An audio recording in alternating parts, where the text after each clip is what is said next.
en el día de hoy estamos haciendo una prueba.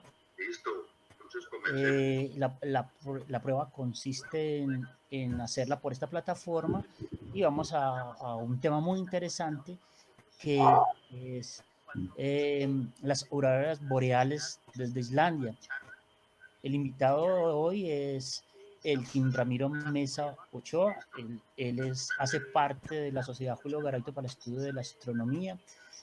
Y bueno, él hizo un viaje muy interesante que nos va a explicar cómo fue que pudo observar esas fantásticas auroras boreales en Islandia. Entonces, Elkin, muchas gracias por haber aceptado la invitación de parte de la sociedad y como siempre, eh, eh, siempre ayudándonos en la divulgación de la astronomía. Elkin, muchas gracias y bueno, empecemos. Muy bien. Muy buenos días para todos los asistentes, tanto por la plataforma de prueba de la Sociedad Julio Garavito como por su canal de YouTube. En el día de hoy, pues, comienzo por agradecer a la sociedad por la oportunidad que me da de contarles en un corto tiempo nuestro viaje a Islandia en noviembre del 2019, un viaje que duró en esa isla 10 días y que pues no es fácil resumirlo en menos de 2 horas, pero en la presentación que les voy a compartir trato de mostrarle a todos los asistentes algunos de los lugares más hermosos de la isla y, por supuesto, compartirles las fotografías que yo tomé tanto de los lugares turísticos, de los paisajes tan hermosos que se observan en la isla, como las fotos que hice personalmente de las auroras boreales que pude observar con el grupo que me acompañó, auroras que para ese momento solamente pudimos observar durante 2 noches, pero que fueron un espectáculo muy emocionante. Era uno de mis sueños en la vida de poder verlas en vivo y en directo. Ya ese sueño lo cumplí, pienso repetirlo próximamente. Y ese es como el propósito de compartirles esta experiencia. Las fotografías de las auroras las tomé a pulso, sin trípode. Por lo tanto, algunas de ellas pues no tendrán la calidad que yo hubiera querido, pero creo que es suficiente para hacer una primera experiencia. Entonces paso a compartirles la presentación y a contarles de nuestra experiencia.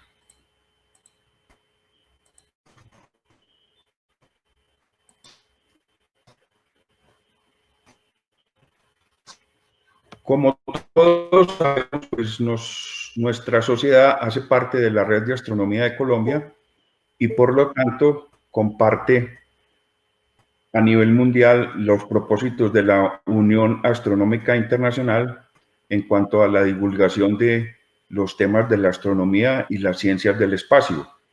Por esa misma razón aparecen en la esquina izquierda inferior pues los logos de las 3 organizaciones a las cuales pertenecemos muchos de los que estamos aquí presentes. Comienzo hablándoles sobre la historia, porque es importante siempre recordar la historia, los antecedentes, antes de llegar al punto central o al objetivo de la presentación. Se sabe que el primer texto que describe una aurora boreal se remonta al año 2600 antes de la era común o antes de lo que llamamos nuestra era o después de Cristo.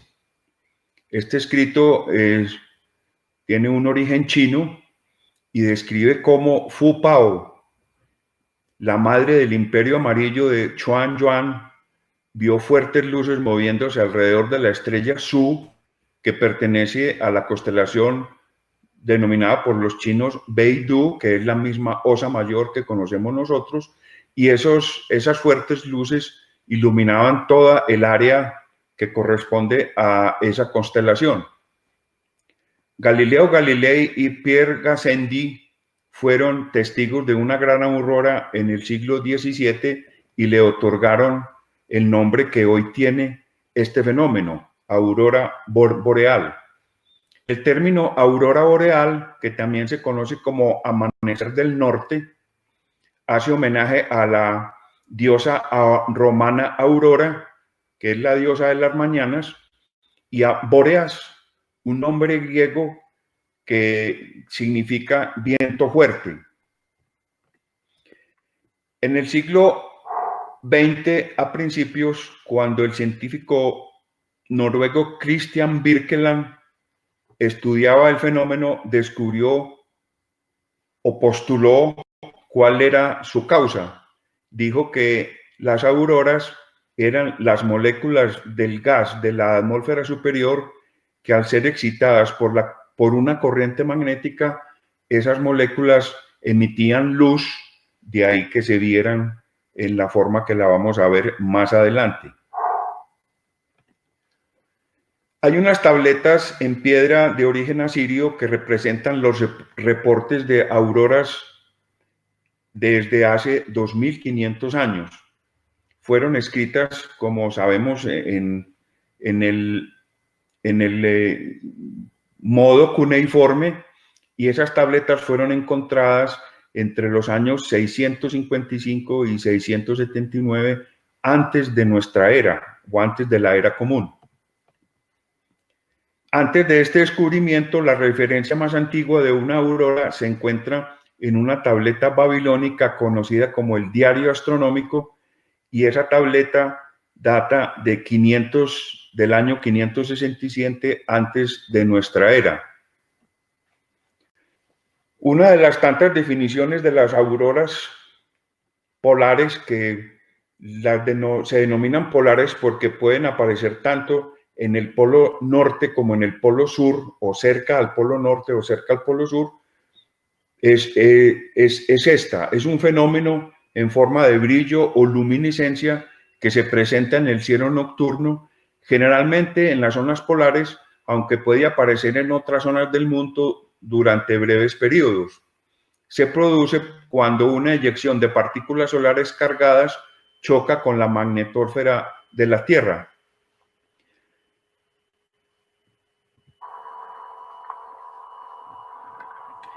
Lo que ustedes ven ahí es un video pues tomado obviamente del internet, no es de mi propiedad, sino que lo tomé de una página de internet, y muestra en vivo y en tiempo real cómo se observa la aurora, la aurora boreal.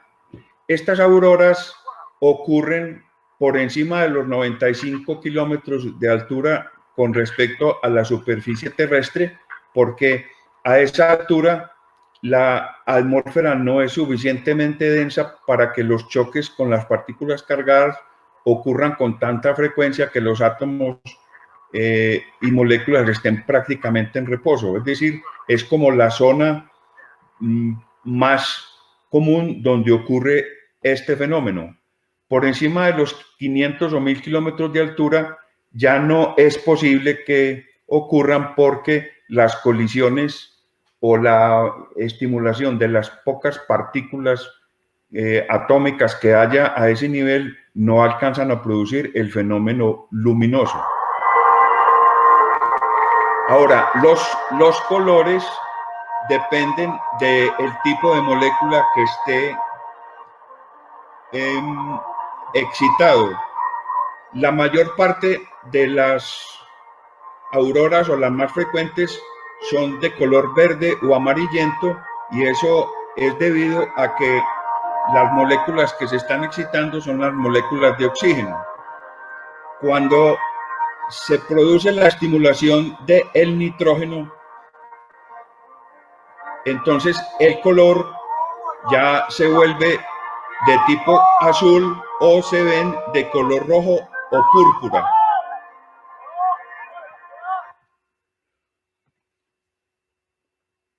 Existen muchos mitos y leyendas acerca de las auroras. Voy a contarles algunos de los que encontré en mi búsqueda a través de la web. Como ustedes ven, como pueden leer ahí, pues estas luces del norte han estado siempre envueltas en un halo de misterio y de temor. Durante muchos años eran augurio o presagio de muerte o de mala suerte. En Noruega no se permitía a los niños salir a la calle si había auroras por temor a que esas auroras se los llevaran. Los esquimales pensaban que eran luces de los espíritus que marcaban el camino a las nuevas almas.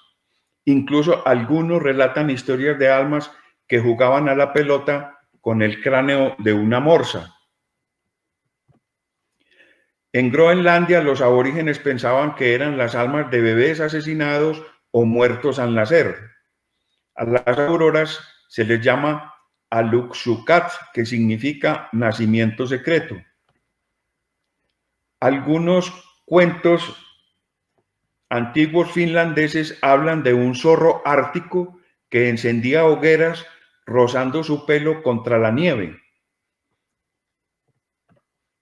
Los nativos americanos atribuían las luces a una gran variedad de cosas, por ejemplo, los espíritus de los cazadores muertos, hogueras encendidas por enanos o inclusive a un adorable gigante pescando en el mar. También se creían que eran espíritus, por lo que aprovechaban para silbar y susurrar mensajes para sus difuntos. En las culturas china y japonesa todavía se cree que los bebés concebidos debajo de una aurora tendrán suerte y muy buen aspecto. En el norte de Suecia se pensaba que la luz era provocada por grandes bancos de arenques. Por eso la aurora era un presagio de que los pescadores tendrían una buena captura. Para los vikingos, la aurora boreal era producida por los reflejos sobre sus armaduras de las valquirias. Lo que ustedes ven ahí es una página web que sirve como guía para los habitantes y visitantes de Islandia acerca de los pronósticos de las auroras para ese día, para el día en que uno la está consultando. Tiene mucha información, solamente extracté alguna de las más importantes, sobre todo las que utilizamos durante el viaje para planear la observación durante la noche respectiva.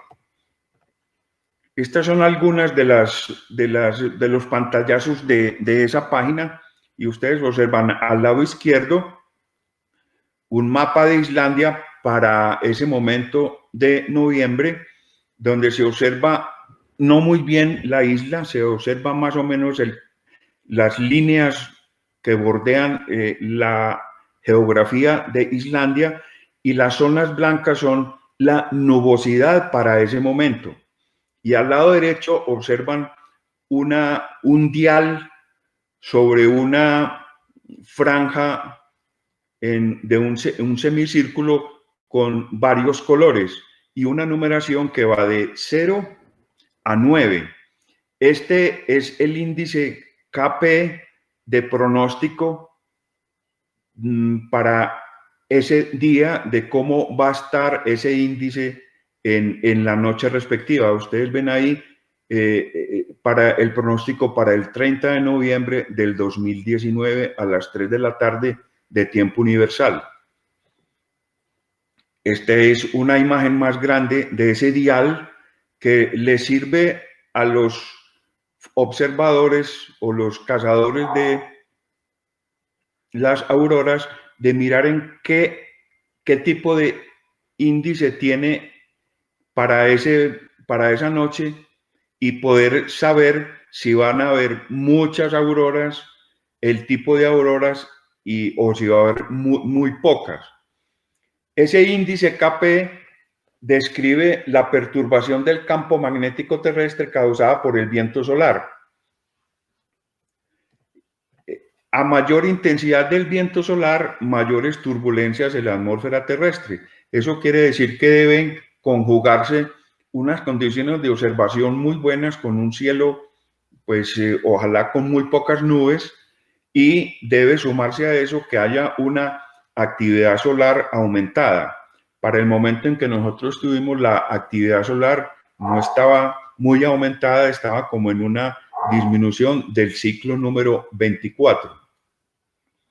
Como vimos ya, ese índice varía entre 0 y 9 dependiendo de la intensidad de la tormenta, y las categorías son estas.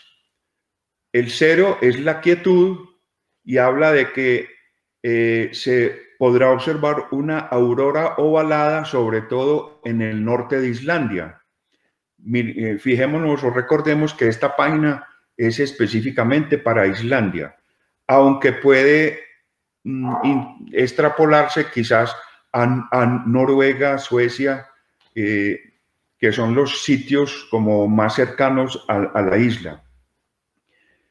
Observan ustedes que a medida que aumenta el índice, pasa de la quietud a la inestabilidad, que es el KP3, que son auroras visibles en el cenit de un color verde pálido, pasando a las auroras activas en el índice 4, que son auroras brillantes, constantes y dinámicas, de muchos colores, no solamente el verde, sino el verde, quizás el violeta, etcétera.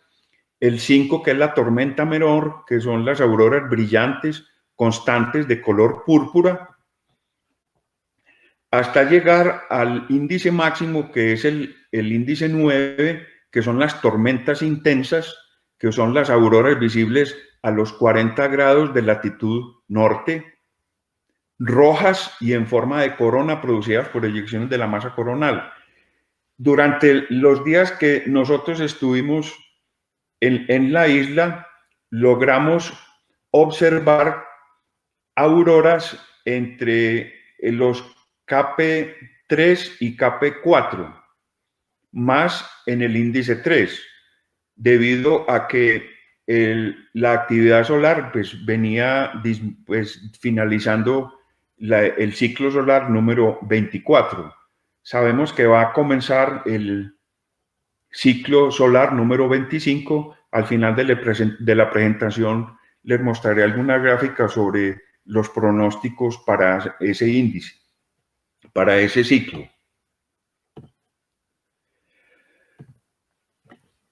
También en la página aparece el mapa que ustedes ven en el lado izquierdo, donde uno puede observar en tiempo real cómo va a ser para ese día el pronóstico de posibilidad de ver una gran actividad de auroras boreales. Ustedes observan ahí la Tierra vista como si estuviéramos parados fuera de ella, mirando hacia su polo norte, y observan un círculo verdoso que tiene unas zonas de mayor intensidad de color verde y otras de menos intensidad del color verdoso. Observan cerca al polo norte, hacia el lado derecho, la isla de Groenlandia, y muy cerca a ella un pequeño islote, pues comparado con la gran isla de Groenlandia, una pequeña isla que específicamente es Islandia. Y esa franja que ustedes ven verdosa en este momento, en esta imagen, ustedes observan que sobre Islandia apenas medio está tocando ese círculo verdoso, está tocando la isla. a medida que se va observando, que se va acercando la noche, uno va mirando el pronóstico y se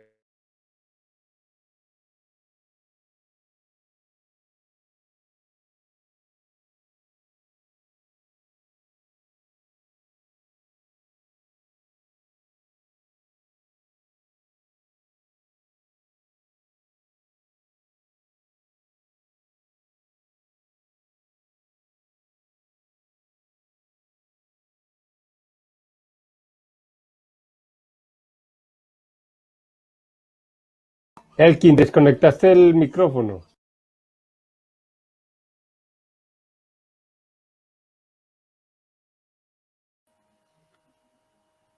Elkin, ¿nos escuchas?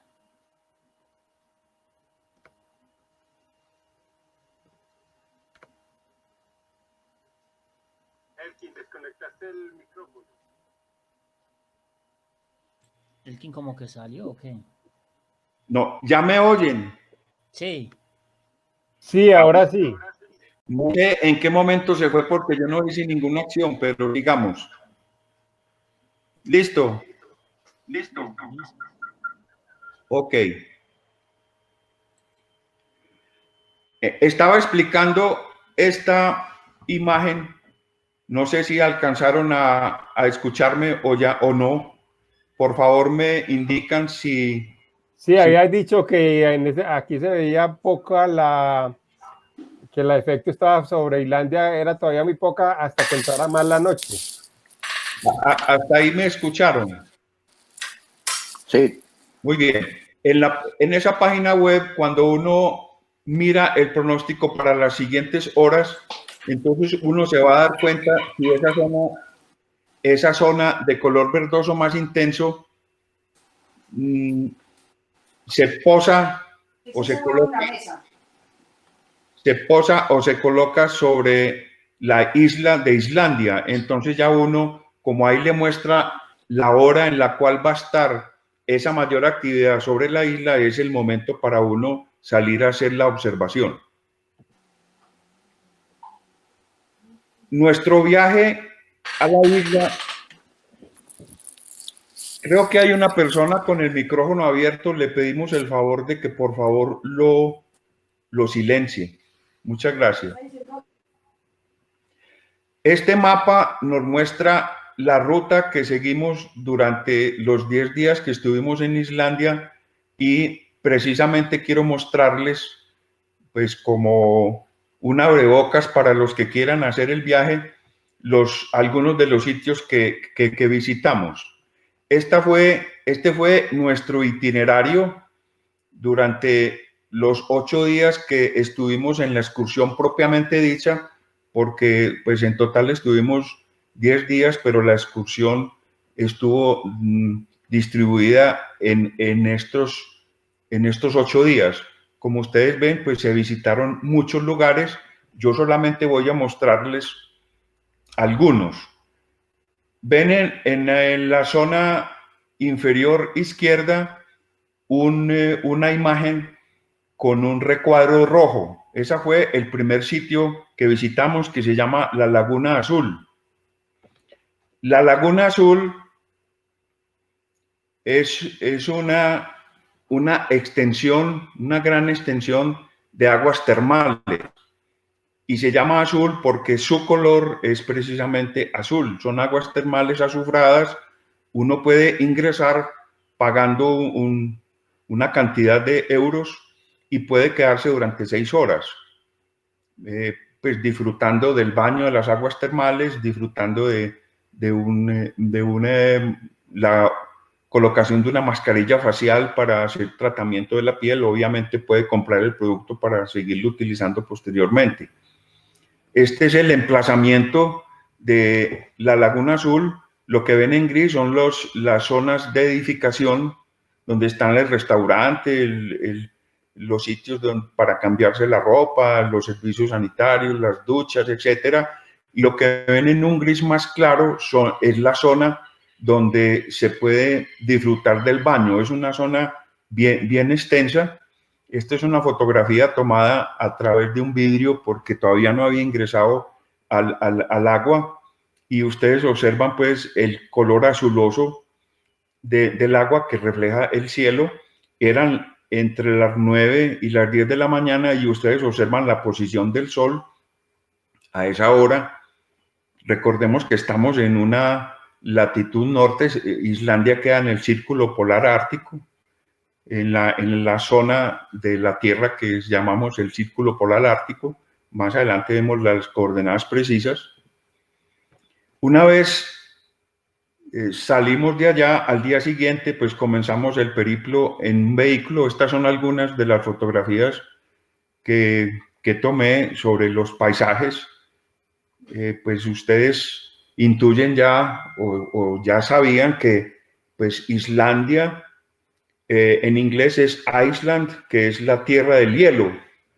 En esta zona, que es la zona sur de la isla, todavía no había nevadas, pero sí se observan los nevados, que son muchos.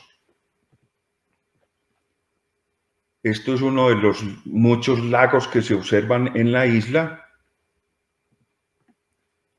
Un paisaje de una estancia, como ustedes observan, como un pequeño caserío, pues yo diría que es como una casa que tiene su iglesia, muchos lagos, muchos pinares. Luego llegamos a este sitio que está mostrado en el recuadro que se llama el Parque Nacional de Þingvellir. Ustedes observan ahí una calle, nosotros transitamos por esa calle y se observan dos columnas rocosas. Resulta que esta zona es una zona donde se unen la placa tectónica de Norteamérica con la placa tectónica de Eurasia. Y es bien interesante porque los islandeses pues utilizan esto como uno de los tantos sitios para que los turistas visitemos y nos demos cuenta en vivo y en directo cómo es la unión de dos placas tectónicas sobre la superficie terrestre. Más nevados en el camino, se ven muchos. Llegamos luego a una zona de géiseres, que este se llama el manantial de aguas termales de Strókur. Les voy a correr este video donde se observa una de las tantas erupciones de estos géiseres. Disfrutémoslo.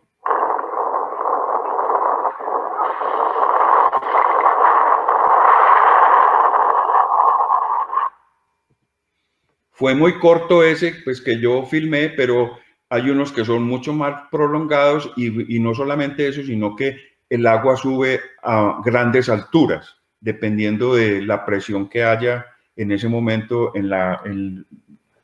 debajo de la superficie terrestre.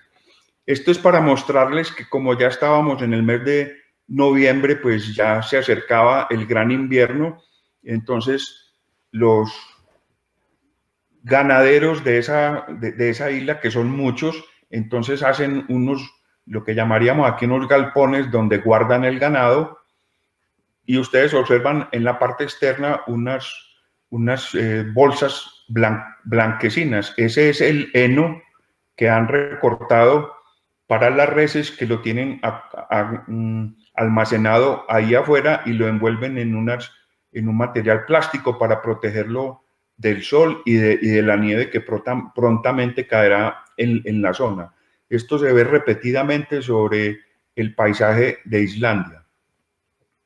Pasamos luego a otra atracción turística, que es esta cascada que se llama Seljalandsfoss. Es una cascada que cuando las condiciones atmosféricas y las condiciones lumínicas lo permiten, como está muy al norte la isla, entonces cuando el sol sale muy temprano en la mañana, da una tonalidad dorada a esta agua que cae en esta cascada, y algunos la han llamado la cascada dorada. Para el momento en que fuimos ya había, pues eran las 9:30 de la mañana, ya el sol estaba más alto, y por lo tanto no la pudimos ver dorada. Pero es un espectáculo bien interesante de observar y fotografiar. Esta imagen es de un volcán que en este momento está inactivo, que se observa a la distancia. Volcanes hay muchos, Islandia es una isla eminentemente volcánica, por lo tanto es de mucho riesgo pues para vivir, pero no tanto como para no estar allá. Y van a observar más adelante que muchas de las playas son de color negro. Otro paisaje en el camino.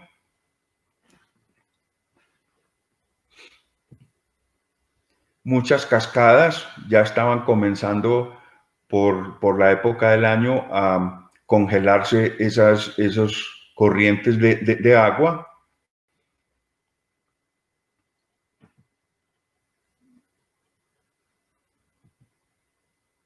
Y pasamos a otra zona más adelante que está originada, esa zona que les voy a mostrar más adelante, en este glaciar. Es un nombre muy largo, yo pues no me atrevo a pronunciarlo. Es uno de los tantos glaciares que existen en Islandia. Ustedes observan el hielo de un color, de una tonalidad como azulosa. Ese glaciar pues va bajando por la montaña y llega a un lago en el cual se fragmenta el hielo, sale al mar y el mar esos mismos trozos de hielo los arroja a la playa negra y aparecen entonces esos bloques de hielo sobre esta playa negra que se ha dado en llamar la playa de los diamantes, porque vista así en una visión rápida, pues parecen diamantes depositadas sobre la playa. Estos son bloques de hielo depositados en la playa negra, procedentes de ese glaciar. Estos bloques salieron por un río, de un lago salieron por un río al mar y el mar los expulsa a la playa y de ahí el nombre de la playa de los diamantes.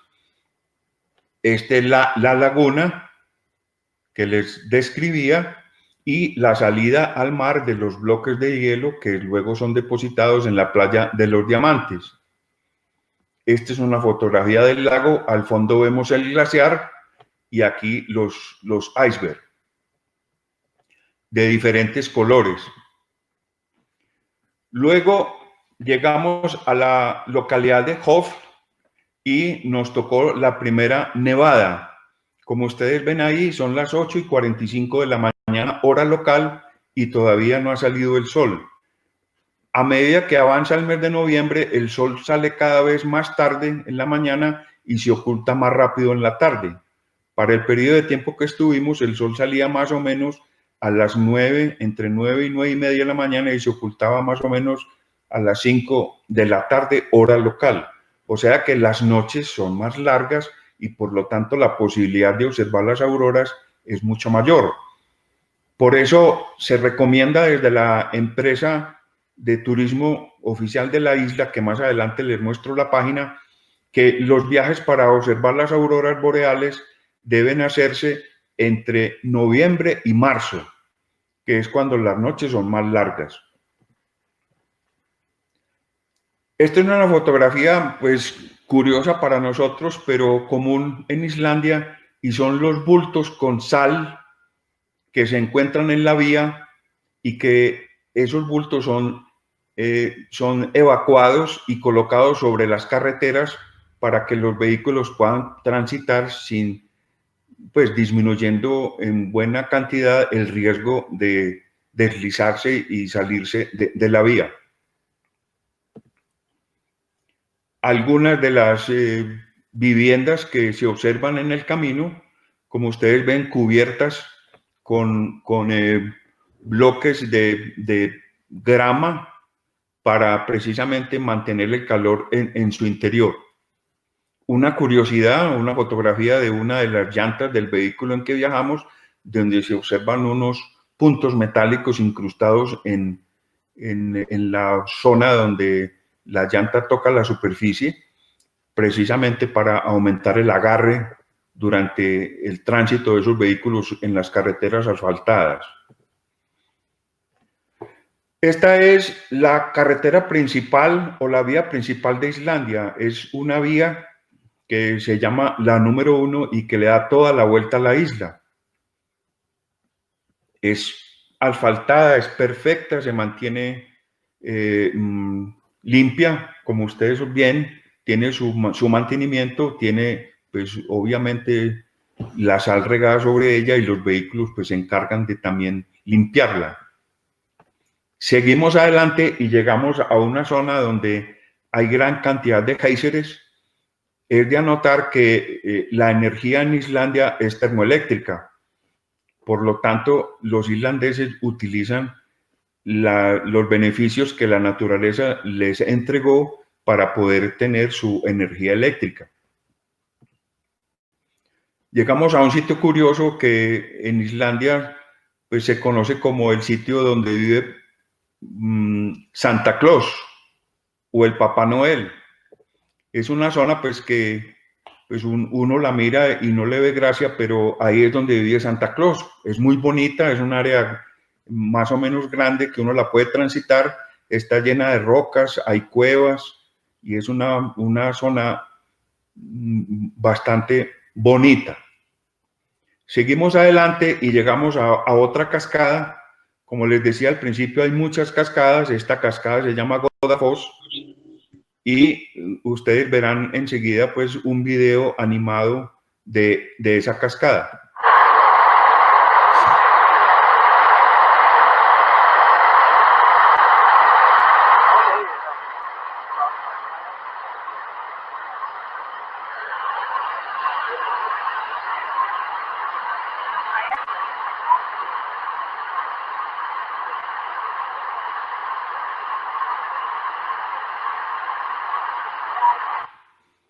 Muy bien, esa pues para disfrutar de algunos de los parajes turísticos de la isla. Llegamos por fin a la primera localidad donde observamos las primeras auroras boreales. Esa localidad se llama Akureyri.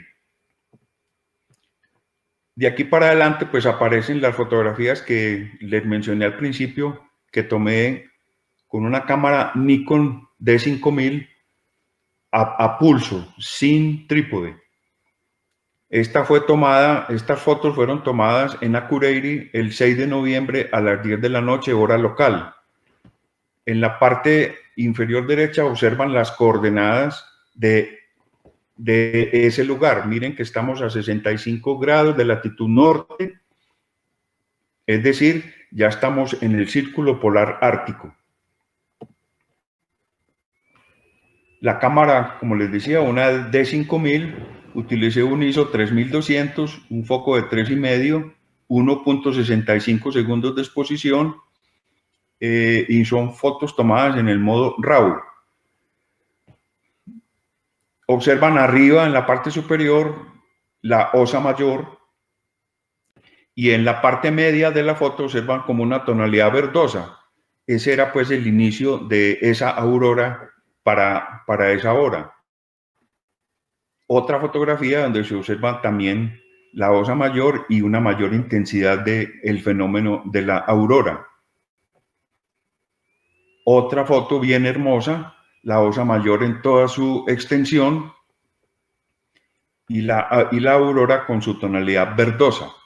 No logramos captar ni ver pues auroras de color púrpura, porque la actividad, como les decía hace un rato, no era la mejor para ese momento.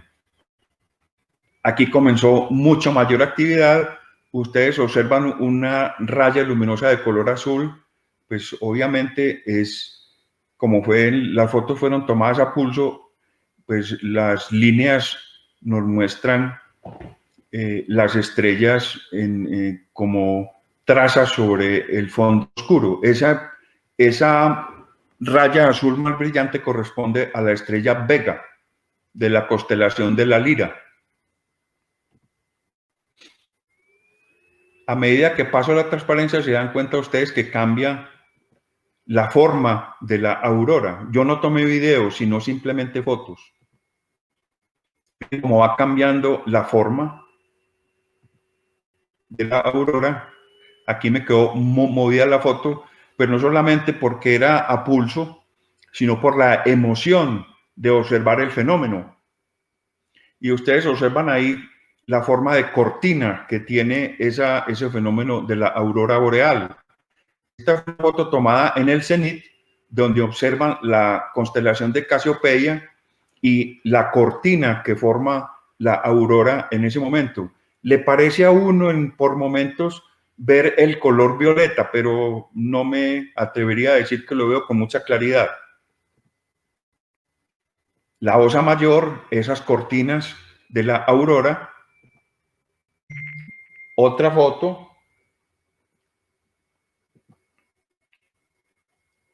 El fenómeno es realmente emocionante y está uno no en la oscuridad total, porque para esa fecha había una luna en creciente, con una buena luminosidad, y la luna nos estaba dando la espalda hacia la zona que estamos viendo, es decir, está a nuestras espaldas con respecto a la zona en que estamos viendo el fenómeno de la aurora.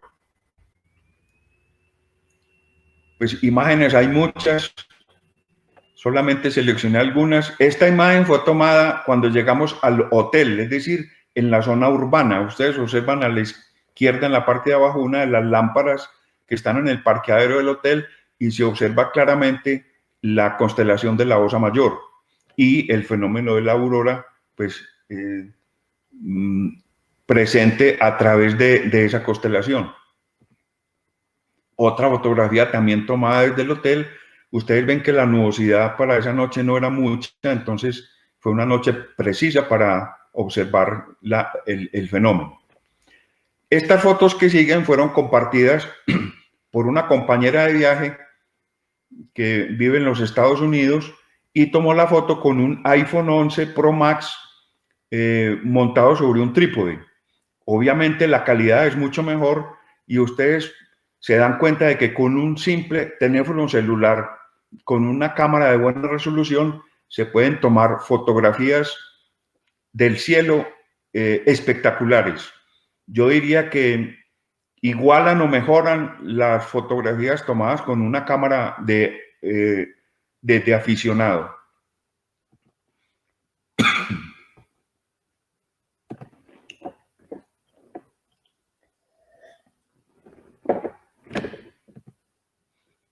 Son realmente espectaculares las fotos y pues sin lugar a dudas el fenómeno. Ustedes ven lo cambiante de las nubes o del fenómeno luminoso.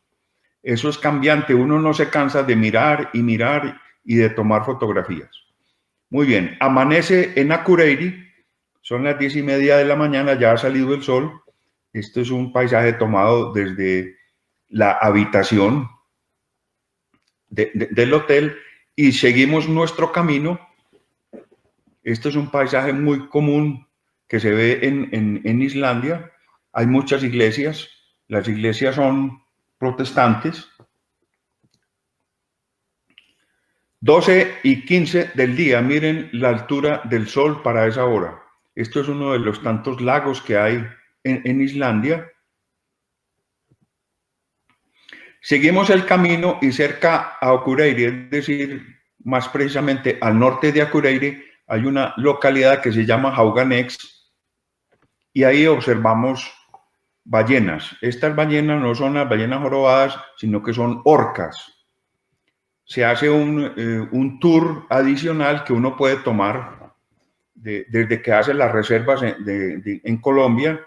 Antes de iniciar el viaje, hace la programación, lo reciben en Hauganex, en el puerto, le hacen poner unos trajes especiales en lona porque el frío es intenso, para protegerse pues del frío, del sol, y como un método de seguridad durante el viaje en el bote en el que se sale a observar las ballenas. Este puerto queda en la costa norte de Islandia y el sitio donde uno sale a observar las ballenas es casi, no es en el mar abierto, sino muy cerca al mar abierto, y ese mar es el mar que colinda con la isla de Groenlandia.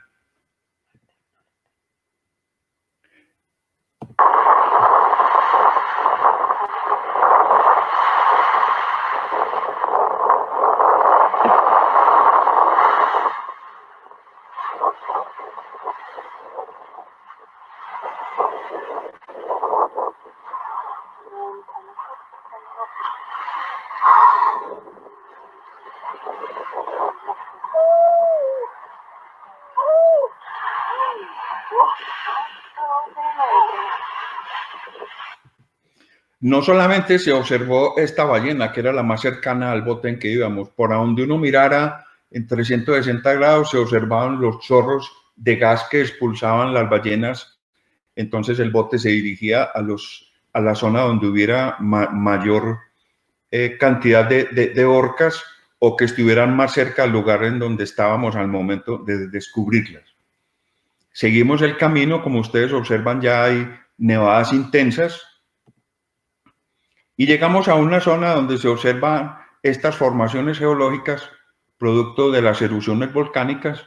Su nombre es Gerduberg. Son unos pilares poligonales que están apilados. Es una formación verdaderamente muy bonita. Hay otra zona con pilares similares a la que no visitamos. Son pilares más grandes y están ubicados en un cañón. A esa zona no fuimos. Esta fue pues la zona que nos tocó ver de estas formaciones. Seguimos adelante y llegamos al ícono de Islandia, que es el monte Kirkufell. En este momento todavía no había nieve, o pues en esa zona no había nieve para ese día, y como les decía, este es el monte icónico de Islandia, el Kirkufell. Seguimos el viaje del monte Kirkufell, entramos a esa península que ustedes observan ahí y llegamos a otra cascada que también es muy visitada, a la cual llevan siempre los turistas, que es la cascada de Barnafosbru. Tiene la característica de que el agua brota de la tierra. Así, literalmente, van a ver el video y se darán cuenta que lo que les digo es verdad.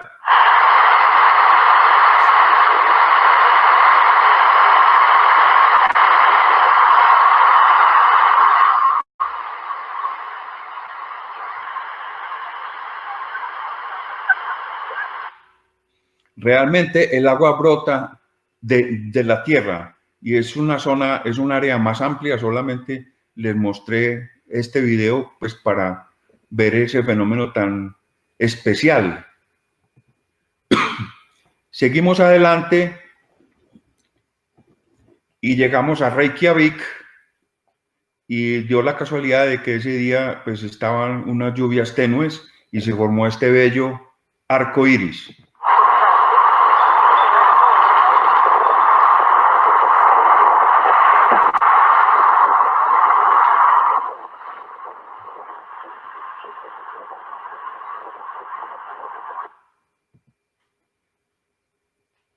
Luego fuimos a Keflavik. Keflavik es el sitio o es la ciudad donde se encuentra uno de los aeropuertos de Islandia, que es el aeropuerto internacional. Muy cerca del aeropuerto nos llevó nuestro guía a una zona descampada, en el campo, oscura, donde llevan los turistas, tiene su parqueadero y había muchas personas observando esa noche el fenómeno de las auroras. Ustedes observan en la fotografía, esto fue el 9 de noviembre, 11:30 de la noche, la latitud del lugar y la temperatura en Akureyri, se me olvidó contarle, la temperatura estaba a -7 grados o 7 grados bajo cero centígrados. De manera que hay que irse preparado para los fríos. Ya en esta zona volví a tomar las fotos en la misma forma, pero el modo de toma ya no fue RAW, sino que fue el normal de la cámara para imágenes JPG. Se observa claramente la Osa Mayor, los espectadores que nos acompañaron porque íbamos en buses, era mucha gente, todos ubicados en el área, y ya comienza a verse esa leve franja verdosa sobre el firmamento, que rápidamente se vuelve más intensa, que empieza a cambiar de formas. El color siempre primó el color verdoso. Arriba a la derecha observan a ver la cola de la Osa Mayor. Continúa el fenómeno cambiando de intensidad, cambiando de forma. La gente obviamente tomando fotografías con la mayor parte con teléfonos celulares. El celular se ha convertido en una herramienta de astrofotografía poderosa. En esta oportunidad había más nubosidad, pero definitivamente pues el fenómeno es, no me canso de repetirlo, es espectacular.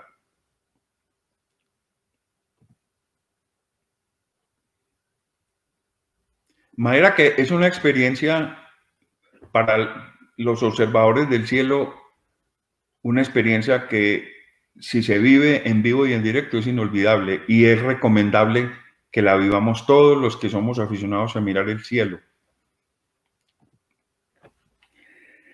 Como les decía hace un rato, estas son las predicciones para el ciclo solar número 25 por parte de la NASA.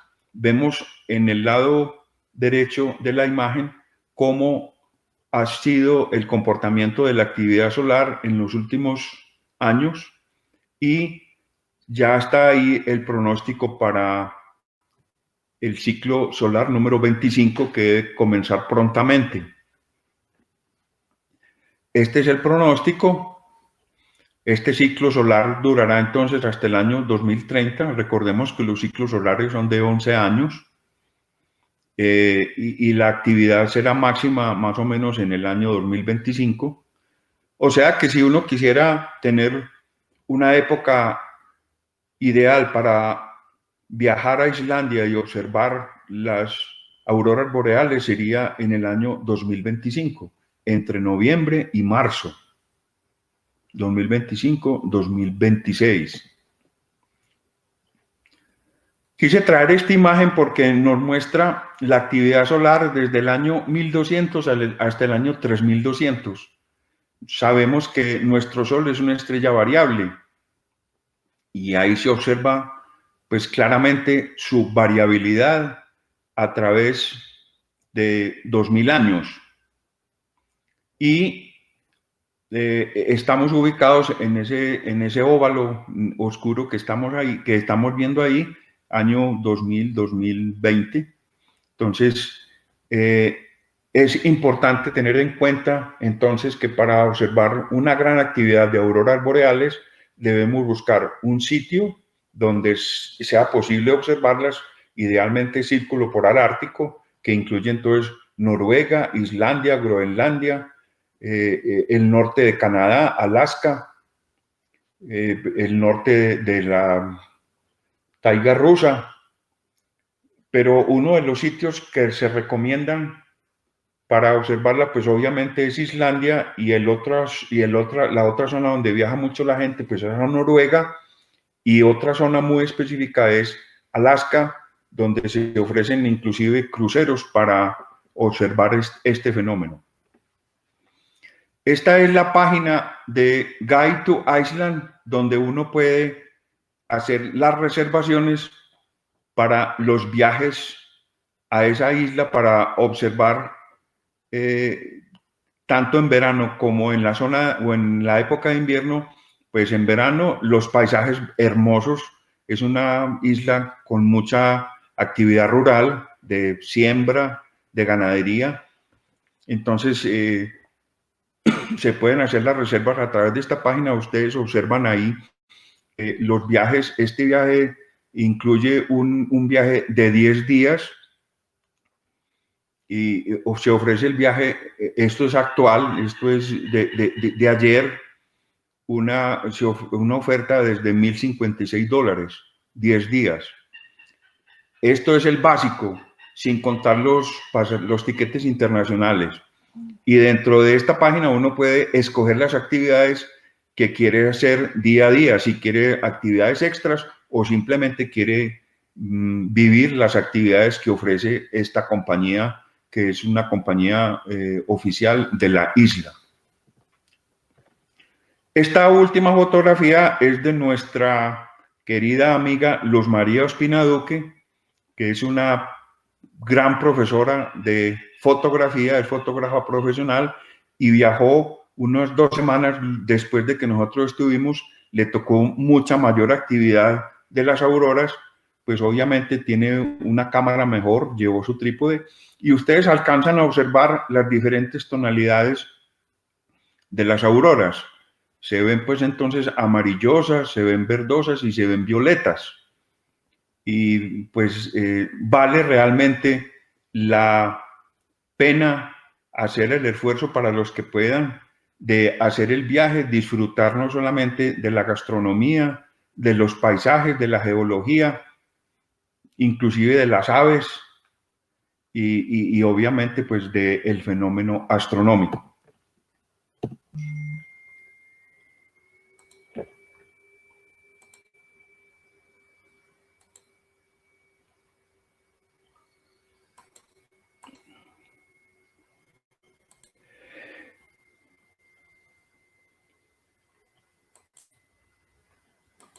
Muy bien, yo creo que con esto he tratado de mostrarles a ustedes un panorama de cómo sería un viaje a Islandia para disfrutar de los lugares turísticos, de la geología, los lagos, los glaciares, las playas, sino específicamente sobre el fenómeno de las auroras boreales.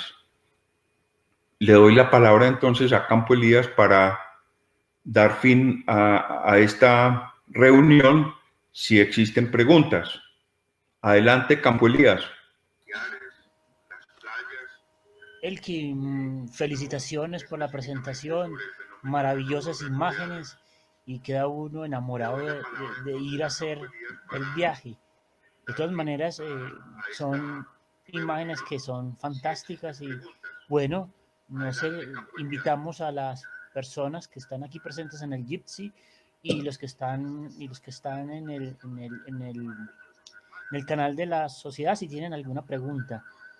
Vale acordar que tenemos un retraso por ahí unos 10 segundos, entonces yo estoy oyendo dos sonidos a la vez, entonces para que no sé, por aquí por el Jitsi ustedes ven que tienen una manito que ustedes pueden levantar y hacer la pregunta.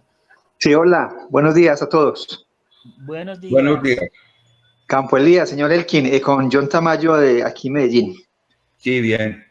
Bueno, este fenómeno de las auroras boreales es cada cuántos años. Usted mencionó ahora que ya el próximo evento es de acá al año 2025, o sea, son 5 años. Entonces, ¿cuánto es el periodo de las auroras boreales en esta dimensión que usted mostró, en esta magnificencia?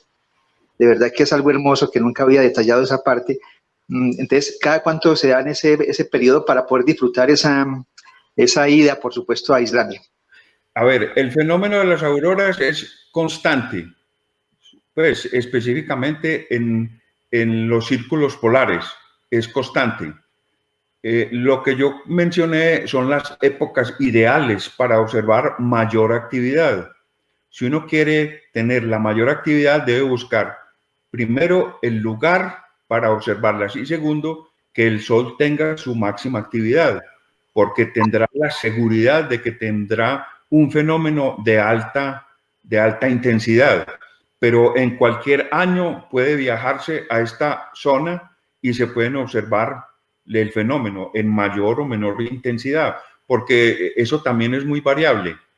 Pero si uno quiere verlo en la mayor intensidad, pues el próximo pico sería año 2024 al 2026, según los pronósticos que tiene la NASA de la mayor actividad solar en el ciclo que comienza próximamente. Muchas gracias, don Elkin. Otra preguntita, si me permite, por favor. Sí, dígame. Yo compartí hace unos días con Campo Elías una información, bueno, eso salió en YouTube, no sé hasta dónde sea una especulación. Voy a tocar brevemente este tema de la pandemia. O sea, ¿qué tanto es el efecto de cambio climático? Uno, la parte de la química de la atmósfera en que se haya producido esta pandemia. ¿Eso es real? ¿Eso es cierto? ¿O eso es algo como mito? No, desde el punto, pues yo soy médico y le digo que, pues, y aficionado a la astronomía, desde ese punto de vista, yo creo que no tiene ninguna relación. Ah, ok, don Elkin, sí, porque pues se mostró un video que como una forma desde la parte externa de la Tierra, ¿cierto? O sea, la parte, digámoslo, fuera de la Tierra, donde una capa como invisible de algo, pues que se supone que entró a la Tierra y que desde ese fenómeno, desde el 9 de abril, entró acá, por supuesto, a este continente nuestro americano, ese fenómeno pues de la pandemia. Pero entonces, me imagino que no tiene nada que ver eso. No. Cuando usted hablaba de los mitos en un inicio de los antiguos, por ejemplo, los babilonios y demás que tuvieron esa serie, digámoslo, es un folclore, ¿no? Donde un folclore que se maneja en el tiempo moderno y saber que la astronomía es algo totalmente espectacular. Y aparte de la llamada esta astrología, que eso no tiene nada que ver, ¿cierto? Sí, no. Yo personalmente pienso que la pandemia puede haber favorecido la disminución de la actividad de los seres humanos en relación con su transporte con vehículos con combustibles no renovables, es decir, los derivados del petróleo. Eso puede tener una incidencia en las características de la atmósfera, en cuanto a que se limpia la atmósfera y puede ayudarse un poco a la recuperación de la capa de ozono. Pero yo no creo que vaya más allá de eso que yo les anoto. Don Elkin, muchas gracias, de verdad que es un placer y gracias por la invitación a usted, a Campo Elías también que me hizo la invitación a esta actividad, a esta reunión que es fascinante y bueno, poder tener, me imagino que ya después de esta situación de la pandemia, cuando ya haya un poquito más de movimiento ya físico, se seguirán las actividades ¿cierto? Allí en el planetario. Sí, señor, los estaremos teniendo al tanto y posiblemente haremos otras reuniones virtuales en un futuro inmediato. Última pregunta, ya para ir planeando el viaje a Islandia, ¿cuánto promedio el viaje, todos los costes, ida y vuelta, cuántos millones se lleva uno por allá? Pues como ustedes ven, la tarifa inicial son alrededor de $1,000. Solamente el tour de 10 días en la isla, contando los tiquetes internacionales, pues ya sea viajando por los Estados Unidos o por España, más o menos en pesos colombianos, unos 7 millones. Ok. Entonces, muchas gracias, un placer y gracias por la invitación, de verdad. Hay muchas inquietudes, pero digamos que otros compañeros también estén allí con los deseos de preguntar. Ok. Hay otra persona que quiere intervenir. Campo. No, yo te iba a preguntar, Elkin, si esa tarifa que diste no fue rebajada por el efecto pues de la disminución en el turismo que hay en este momento. No, esa es la tarifa que apareció. Esa imagen la tomé ayer de la página Guide to Iceland. Esa es la tarifa actual. Porque uno tiene que hacer... ¿Y fue la misma que te cobraron ahora más o menos? No, un poquitico menos. Lo que fue un poquitico menos. Lo que pasa es que las reservas hay que hacerlas con mucha antelación, precisamente por la ocupación hotelera, ¿cierto? Hay que hacerla con mínimo 3 meses de antelación y contemos con que en este momento pues viajar desde Colombia no es posible hoy y no sabemos para el mes de noviembre cómo va a estar la situación. Específicamente yo ya tengo unas reservas en Argentina para ir a ver el eclipse total de sol y por precaución, no sé si por precaución o porque inconscientemente o subconscientemente lo sabía, no habíamos comprado tiquetes aéreos, pero en este momento ese viaje también está, digamos, en veremos. Elkin, ¿Qué hay? ¿Quién habla? Daniel Posada. Hola Daniel, ¿cómo estás? Súper. ¿Podemos hablar un minuto del Cometa C 2020, el del Neowise? Para poder hablar de él tendría que haber preparado algo específico porque a mí me gusta tener todo pues como muy bien preparado. No tengo nada preparado en este momento para hablar del tema. Lo único que podría decir es que en este momento para nuestra latitud, pues estoy hablando de Medellín, yo me encuentro en Río Negro. Para nuestra latitud en este momento no es fácil de observar, aunque las fotografías que aparecen en las páginas web son espectaculares y reportan visión a simple vista en las latitudes altas, pues, latitudes geográficas altas. El pronóstico es que para nuestra latitud, la época específica para observarlo antes de que pierda magnitud es a partir del 18-19 de julio. Y obviamente, pues los pronósticos es que no se podrá ver a simple vista, sino que habrá que utilizar mínimo binoculares. Eso sería lo que te podría decir. Y se observaría para esa fecha al atardecer. Escuché que fue descubierto recientemente, cosa que me sorprende. ¿Eso es cierto? Sí, es del año 2020, es de este mismo año, de principios de año. Eso me llama la atención, o sea, tan grande y tan visible y que solamente lo hayamos descubierto este año. Lo que pasa, me sorprende. Lo que pasa es que hay muchos instrumentos automáticos que están en busca de cometas y fuera de eso muchos aficionados a la astronomía en su búsqueda, ¿cierto? Entonces, las posibilidades de encontrarlo no es solamente que haya muchas personas en la búsqueda, sino que los instrumentos cada vez son más en número y mejor en tecnología. Okay. Muchas gracias por la presentación, excelentes fotografías y los comentarios, Elkin. Gracias, Daniel. Gracias, Daniel. Elkin, tengo una pregunta del chat en el canal. Sí. Te la comunico. Sí. Es de la señorita Dora E. Rivas.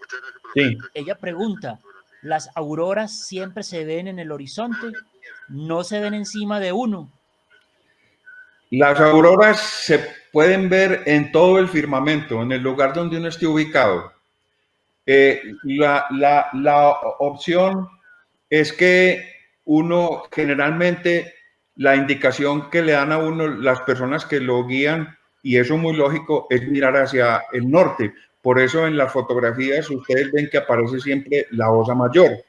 Pero como eso es una danza, son unas cortinas, hágase en cuenta, unas cortinas de color verdoso que danzan en el firmamento, uno empieza a verlas, generalmente, pues las que nosotros vimos, empezábamos a verlas en el hemisferio norte, muy cerca o sobre la Osa Mayor, pero llegaba un momento en que invadían todo el firmamento. Ustedes vieron que les mostré una foto tomada en el cenit, donde estaba la constelación de Casiopea, y uno las ve 360 grados en el momento en que la actividad se aumenta. Si uno está en el sitio y en la época cronológica especial, ideal, que como les decía ahora era estar en esta zona de una latitud en el círculo polar ártico o antártico, pero en este caso círculo polar ártico, y se le suma a eso un periodo de mayor actividad solar, pues se observaría ese fenómeno multiplicado por n veces. Entonces, en resumen, se observan en todo el cielo, porque eso es una danza que uno observa que empieza por el norte, va para el cenit, coge hacia el oriente, coge hacia el sur. Inclusive en esas noches que estuvimos había una luna de gran tamaño, y a pesar de estar la luna, esa nube se observa que inclusive pasa cerca a la luna y uno alcanza a observar el color verdoso. Las fotos desde la estación espacial muchas veces muestran lo que estás diciendo, Elkin. Sí. El cubrimiento es gigantesco. Sí, no, eso es todo el firmamento. Y vuelvo y repito, es como una danza. Eso empieza por una zona y cuando uno menos piensa, se cubre todo el cielo y uno llega un momento en que pues, uno empieza a mirar para todos lados y cuando uno va a tomar una foto, pues tiene que fijarse en cuál es el sitio de mayor actividad y tomar la foto ahí. Es más lo que uno ve que las fotos que uno toma. Muy bien. ¿Alguna otra pregunta, Campo? En este momento del chat no tengo ninguna otra pregunta. Ah, no, sí, perdón. Diana Patricia Arango, chica de la sociedad, pregunta, Elkin, mi hermana pregunta si hay algún riesgo para la salud la observación de las auroras. Ningún riesgo. El único riesgo es que usted, pues como uno está en una zona del círculo polar ártico y como les comenté, la temperatura en la primera observación en Akureyri era de 7 grados bajo cero. La condición indispensable es que uno tiene que llevar una ropa adecuada, es decir, llevar la ropa normal, ropa térmica, llevar una buena chaqueta, llevar un buen gorro, llevar unos buenos guantes, llevar líquidos calientes, porque de verdad, pues para nosotros que vivimos en el trópico, esa temperatura es extrema. Entonces, el único riesgo sería que uno pues adquiriera una infección respiratoria por la exposición al frío, pero si uno va bien protegido, pues no solamente las manos, sino pues las piernas, la cabeza y sobre todo las vías respiratorias, si uno va bien protegido no tiene ningún problema. Pues inclusive yo, como tenía que quitarme los guantes para poder tomar las fotos, el dedo pulgar izquierdo, al día siguiente de la primera observación, vi que tenía un punto oscuro en el pulpejo. Es decir, ya estaba iniciando como un problema de congelamiento en esa zona del dedo pulgar. Ese es uno de los riesgos, tener un golpe de frío o tener un congelamiento de las extremidades. Por eso es tan importante la protección corporal.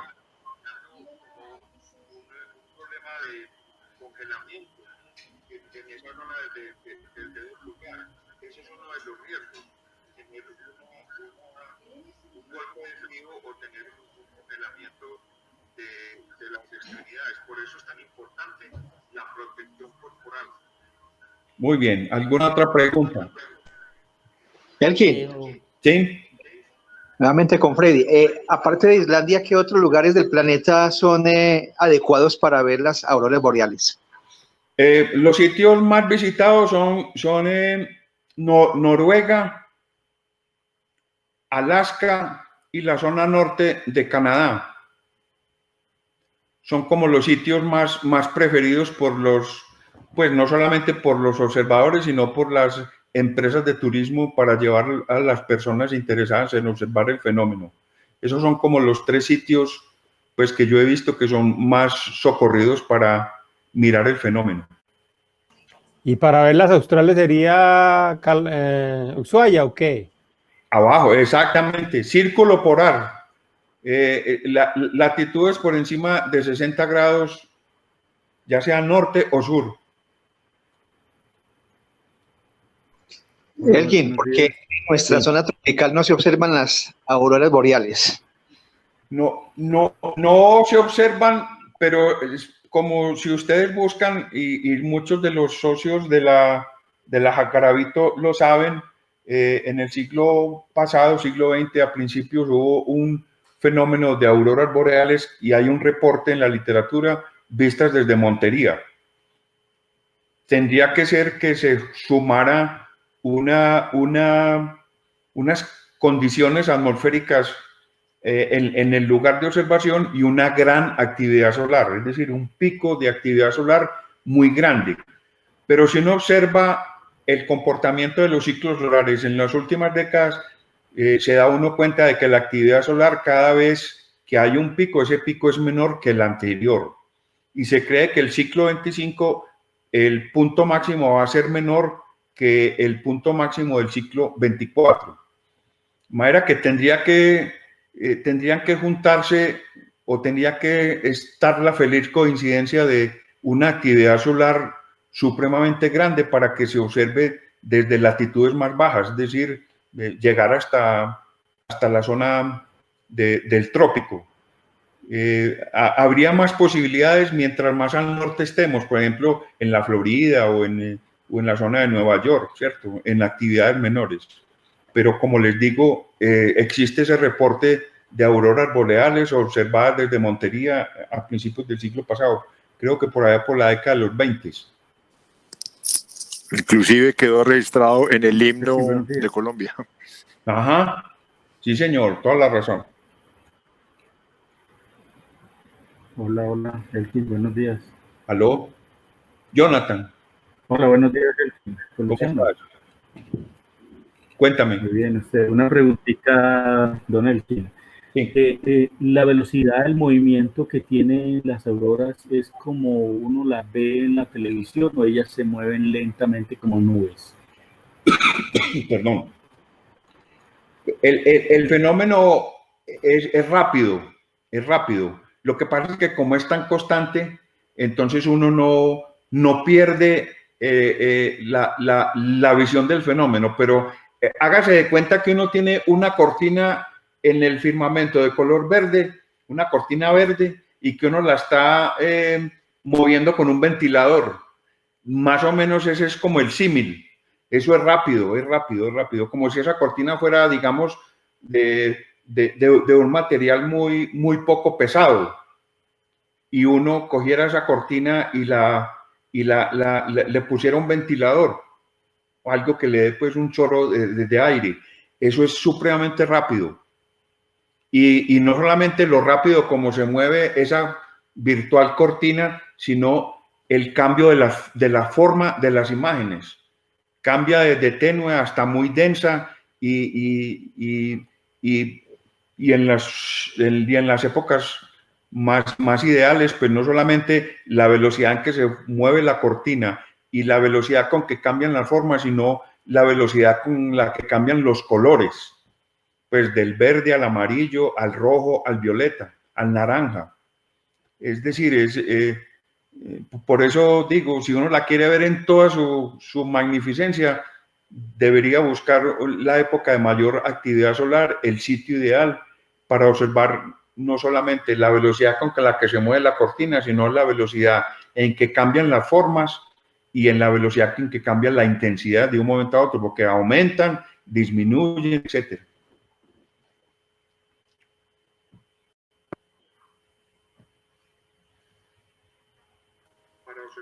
Elkin, yo tengo una pregunta. Dentro de los mitos que tienen las auroras boreales, los aborígenes dicen que cuando hay gran pues, intensidad, se desaparecen pues que se las lleva a las personas que están ahí viéndolos. ¿Tú estás enterado o sabes de esos mitos? Y fuera de eso hay una que, mi pregunta es, ¿ellas tienen alguna clase como de zumbido o no? No, sonido, no se escucha ningún sonido, pues yo no escuché ningún sonido, pero que yo haya leído o haya encontrado un reporte de que haya un sonido, no. Sonido no hay, y que la gente se desaparezca tampoco. Son puros mitos, son como temores, es algo como similar a lo de los cometas, ¿cierto? Que cuando el cometa está pasando ocurren guerras, catástrofes, se mueren los presidentes, los reyes, ¿cierto? Eso es simplemente, pues, si eso ocurre es una coincidencia, pero que las personas se desaparezcan, que haya abducciones o cosas de esas, no. Yo no he leído nada acerca de ese tema.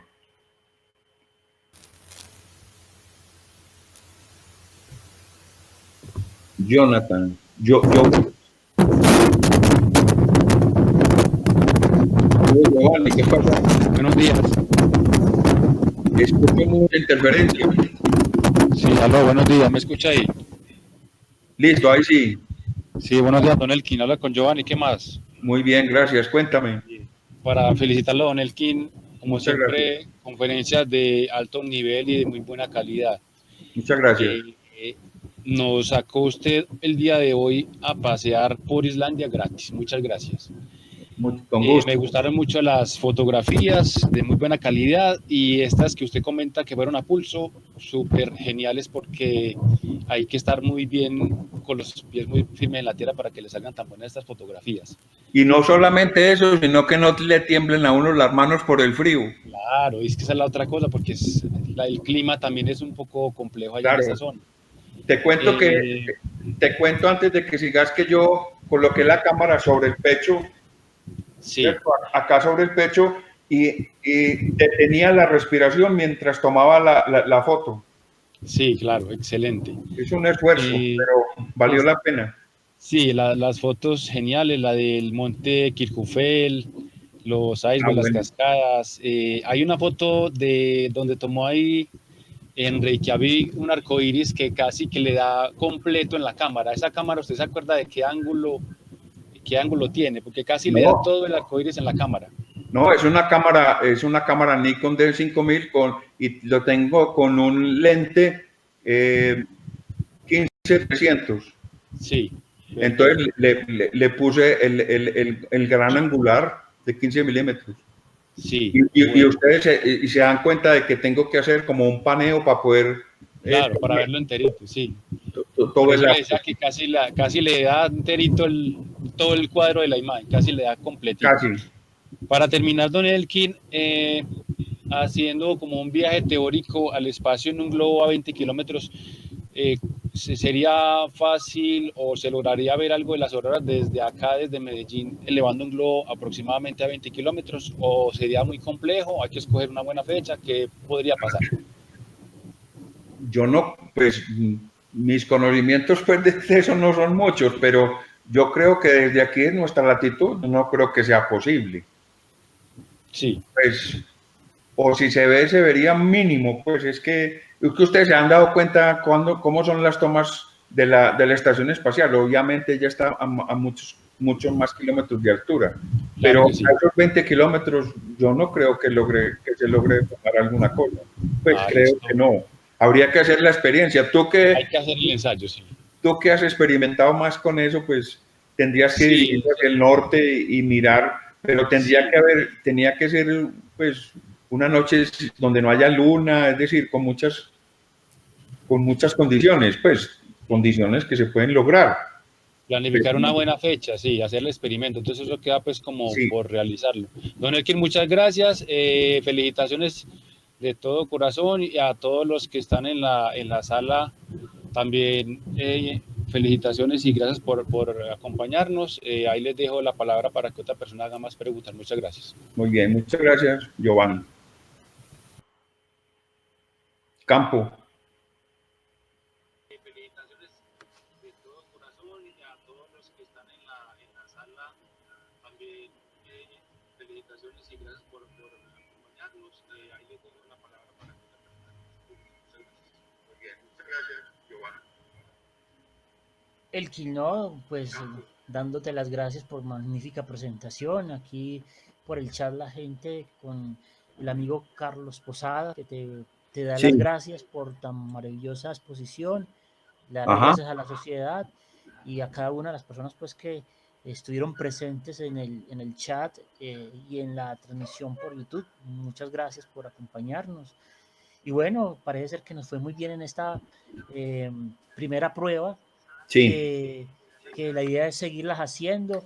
De todas maneras, como le decía a los amigos del planetario, nuestra casa por naturaleza es el planetario de Medellín, pero debido a las actividades pues y el estado de emergencia que tenemos, pues muy seguramente las reuniones de la sociedad se van para largo, que no se puedan realizar hasta nueva orden. Entonces hay que aprovechar estos medios informáticos para hacerlas con la progresividad que ha caracterizado a la sociedad por más de 44 años, hacerlas cada 15 días a través de esta plataforma.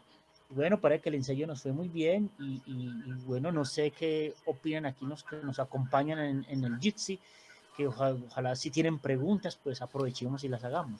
Yo voy a hacer un comentario con respecto a la pandemia sin ánimos de alarmar. aparentemente las UCI en Medellín están copadas, o sea, extrememos el cuidado entre todos, aparentemente.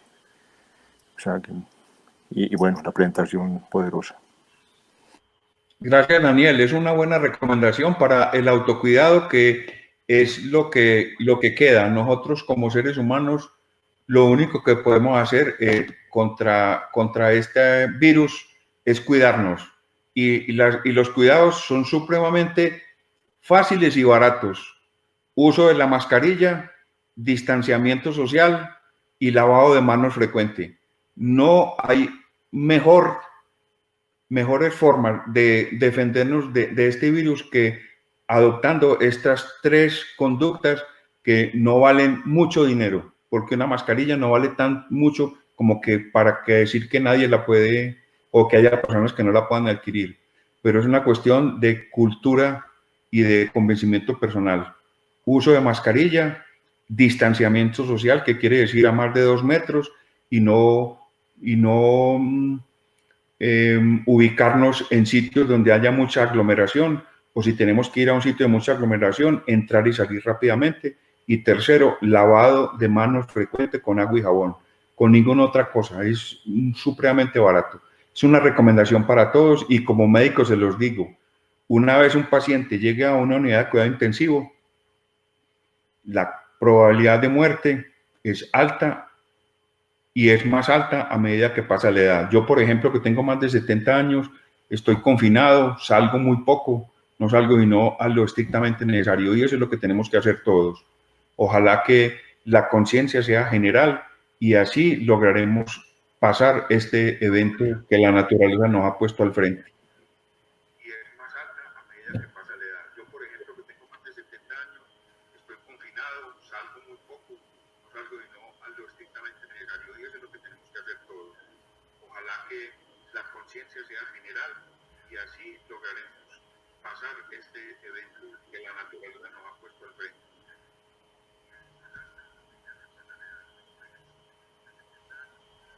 Elkin, muchas gracias por estas recomendaciones. No sobran de más, porque de todas maneras, acordémonos que la astronomía, como madre de todas las ciencias, también tiene su forma de opinar de cómo hacer las cosas ante estas pues calamidades humanas que tenemos. Y Elkin, con su autoridad profesional de médico, pues sabe cómo lo que nos está recomendando para que lo tengamos presentes en nuestras vidas cotidianas y poder seguir teniendo lo más preciado de todos los seres humanos, que es la vida, para poder seguir aprendiendo de estas maravillosas cosas que cada uno de los miembros y amigos de la sociedad comparten a través de tantos años. Y bueno, de nuevo, muchas gracias a Elkin, muchas gracias a todos. Elkin, por aquí hay una pregunta, otra vez de la señorita Elce Beatriz Galeano. Ella pregunta que por qué la Osa Mayor es la constelación que está en el espectáculo. Pues recordemos que a medida que nos vamos acercando al Polo Norte, digo sobre la Tierra, las constelaciones del norte cada vez están más arriba sobre el firmamento, y llegan a ser, a partir del círculo polar ártico, llegan a ser circumpolares. Eso quiere decir que en Islandia la Osa Mayor no se oculta en ninguna noche del año. Y eso por un lado, y en segundo, el punto de referencia para empezar la observación de las auroras es buscar la Osa Mayor, es decir, el norte celeste. Por eso es que aparece siempre en la fotografía.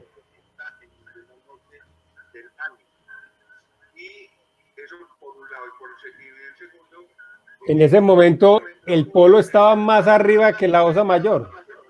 Sí. No, estaba, para el momento de la foto, estaba, es decir, miren la ubicación, a ver, yo me acuerdo de la foto. Ustedes observan